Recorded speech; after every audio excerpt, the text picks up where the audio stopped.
Bangladesh West ইন্ডিজের মধ্যকার দ্বিতীয় ওয়ানডেতে ক্রিকেট বিশ্ব দেখল নতুন রেকর্ড। ৫৪ বছরের ইতিহাসে প্রথমবারের মতো পুরো ৫০ ওভার বল করলেন স্পিনাররা। স্বাগতিকদের বিপক্ষে কোনো পেসারকে ব্যবহার করলেন না উইন্ডিজ অধিনায়ক সেই হোপ।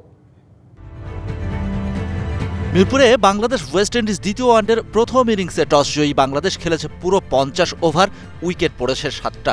সেই ৭ উইকেটের সবকটাই গেছে স্পিনারদের পকেটে, কারণ কোনো পেস বোলারই তো বল করেননি।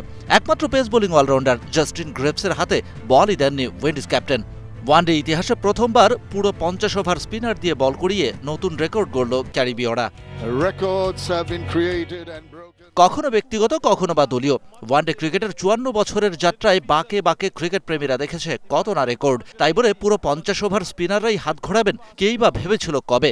এর আগে স্পিনার দিয়ে ওয়ানডেতে সর্বোচ্চ ৪৪ ওভার বল করানোর রেকর্ড ছিল শ্রীলঙ্কার। ৯০ দশকের ক্রিকেটে স্পিনারদের ছড়াছড়ি ছিল লঙ্কান একাদশে, রেকর্ডটাও ছিল ওদের দখলেই।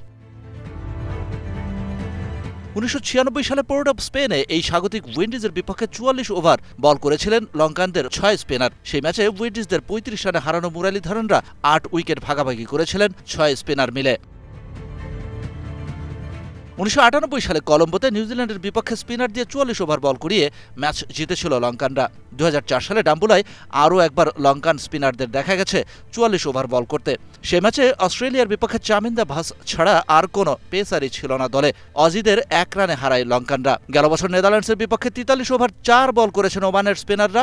আর ২০২৫ সালে এসে মিরপুরের সব রেকর্ড পেছনে ফেলে পুরো ৫০ ওভার স্পিনার দিয়ে বল করালেন উইন্ডিজ অধিনায়ক সেই হোপ। মিরপুরে চলমান সিরিজের প্রথম ম্যাচেও দেখা গেছে স্পিনারদের দাপট। ২ ইনিংস মিলিয়ে ২ দলের স্পিনাররা বল করেছিলেন ৬২ ওভার। এর মধ্যে ১১ উইকেট নিয়েছিলেন স্পিনাররা। টাইগার স্পিনার রিশাদ একাই নিয়েছিলেন ৬ wicket. Shahan Papon, DBC news desk.